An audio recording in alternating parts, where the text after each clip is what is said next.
Hi అండి, అందరికీ welcome back to our channel. అసలే చలికాలం. ఈ చలికాలంలో స్పైసీగా ఫుడ్ తింటే, మనం తినే ఫుడ్ స్పైసీగా ఉంటే బాగుంటుంది కదా. సో మనమైతే ఈరోజు వేడివేడిగా బగారా రైస్, అలాగే దానిలోకి కాంబినేషన్గా చికెన్ కర్రీ వేసుకొని తింటే సూపర్గా ఉంటుంది కదా. సో మన ఇవాళ వీడియో వచ్చేసి బగారా రైస్. వీడియోలోకి వెళ్ళే ముందు వీడియోకి లైక్ చేయండి ఫ్రెండ్స్. బగారా రైస్ కోసం అయితే స్టవ్ మీద ప్యాన్ పెట్టుకొని నేను బేషన్లో అయితే ప్రిపేర్ చేస్తున్నాను. ఒక 5 టేబుల్ స్పూన్ల ఆయిల్ వేసి, ఆయిల్ బాగా హీట్ అయిన తర్వాత బిర్యానీ స్పైసెస్ వేసుకొని ఫ్రై చేసుకోవాలి. అవి ఫ్రై అయిన తర్వాత ఉల్లిపాయ, పచ్చిమిర్చి నిలువుగా కట్ చేసుకొని ఇలా వేసుకోవాలి. నేనైతే ఒక చిన్న సైజు ఉల్లిపాయలు, 3 ఉల్లిపాయలు, అలాగే ఒక 6 పచ్చిమిర్చి కట్ చేసి వేసుకున్నాను. నేను 1/2 కిలో బియ్యంతో అయితే ఈ బగారా రైస్ ప్రిపేర్ చేస్తున్నాను. తర్వాత క్యారెట్ని కట్ చేసి వేసుకోవాలి. ఇంకా మీ దగ్గర ఉంటే వెజిటేబుల్స్, మీల్ మేకర్, అలాగే బఠానీ నానబెట్టి వేసుకోవచ్చు, బాగుంటుంది. సో నేను అయితే ఓన్లీ క్యారెట్ వేస్తున్నాను. క్యారెట్ వేసి 2 నిమిషాలు ఫ్రై అయిన తర్వాత ఇందులోకి అల్లం వెల్లుల్లి పేస్ట్ ఫ్రెష్ది వేసుకుంటే బాగుంటుంది. నేనైతే అప్పుడే అలా ప్రిపేర్ చేసి వేస్తున్నాను. అల్లం వెల్లుల్లి పేస్ట్ సరిపడినంత వేసుకోండి. నేనైతే ఒక 3 టేబుల్ స్పూన్ల దాకా వేస్తున్నాను.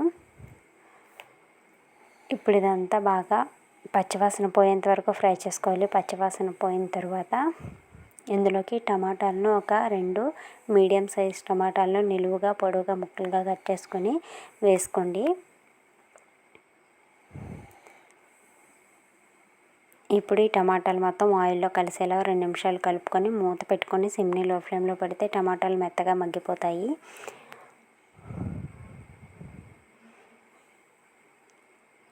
లేదు అంటే మనకి బిర్యానీ కుక్ అవుతున్నప్పుడు వాటర్లో అయినా సరే ఉడికిపోతాయి. ఇలా మూత పెట్టి లో ఫ్లేమ్లో పెడితే మెత్తగా అయితే మగ్గిపోతాయి టమాటాలు. ఇప్పుడు టమాటాలన్నీ మెత్తగా మగ్గిపోయి అల్లం వెల్లుల్లి పేస్ట్ పచ్చివాసన కూడా పోయింది కదా. సో ఇప్పుడు ఇందులోకి అయితే మనం ఎంత రైస్తో అయితే ప్రిపేర్ చేయాలనుకుంటున్నామో ఆ రైస్ కొలిచి పెట్టుకోవాలి. ఎందుకంటే అదే గ్లాస్తో మనం వాటర్ కూడా వేస్తాం కదా. నేను ఒక గ్లాస్ రైస్కి 2 గ్లాసులు వాటర్ వేసుకోవాలి. ఇలా రైస్ వేసేసిన తర్వాత మొత్తం అంతా కలిసేలా ఒకసారి కలుపుకొని మాడిపోకుండా చూసుకొని వెంటనే ఒక గ్లాస్ రైస్ వేస్తే 2 గ్లాసులు వాటర్ వేసేయాలి. వేసేసి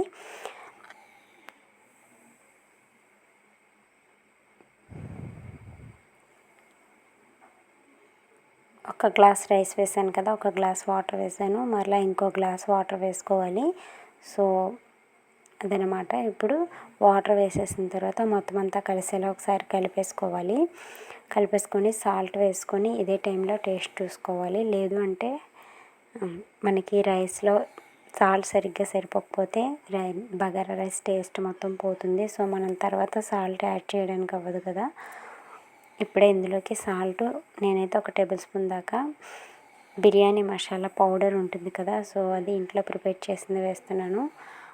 అది కూడా వేసేసి ఉండలేమీ లేకుండా బిర్యానీ మసాలా పౌడర్ వేసాం కదా, సో అది ఉండలు లేకుండా కలిపేసుకొని సాల్ట్ సరిపోయిందో లేదో ఇప్పుడే చూసుకొని సరిపోకపోతే వేసుకోండి. సో మనం ఇలా వాటర్తో చూస్తున్నప్పుడు కొంచెం సాల్ట్ ఎక్కువగా ఉండేటట్టు చూసుకోవాలి. రైస్లో కలిసేసరికి మనకి కరెక్ట్గా సరిపోతుంది. సో ఇదే టైంలో సాల్ట్ అయితే కరెక్ట్గా చూసుకొని వేసేసుకోవాలి. ఇలా మొత్తం కలిపేసుకొని మూత పెట్టుకొని వాటర్ మొత్తం ఎగిరిపోయేంత వరకు ఉడికించుకోవాలి. చూడండి, వాటర్ మొత్తం ఎగిరిపోయి బిర్యానీ పొడి పొడిలాడుతూ వచ్చింది. ఇప్పుడు వేడివేడిగా సర్వ్ చేసుకొని తింటే సూపర్గా ఉంటుందండి. నేనైతే ఈ బిర్యానీ కాంబినేషన్గా చికెన్ కర్రీ చేశాను. సో చికెన్ కర్రీ రెసిపీ కూడా మన ఛానల్లో ఉంది, వెళ్ళి చూడండి. వీడియో నచ్చితే లైక్ చేయండి. అలాగే మన ఛానల్ని సబ్స్క్రైబ్ చేసుకోకుండా వీడియోస్ చూస్తూ ఉంటే ప్లీజ్ ఛానల్ని సబ్స్క్రైబ్ చేసుకొని సపోర్ట్ చేయండి ఫ్రెండ్స్. వీడియో ఎంతవరకు చూసారు కదా, ఒక చిన్న లైక్ ఇచ్చేస్తే ఈ వీడియో అనేది మరికొంతమందికి రికమెండ్ అవుతుంది. సో లైక్ ఇచ్చి వెళ్ళండి ఫ్రెండ్స్. బాయ్. అందరికీ ఈ రెసిపీ ఎలా అనిపించిందో కామెంట్ సెక్షన్లో కామెంట్ చేయండి. Okay, bye.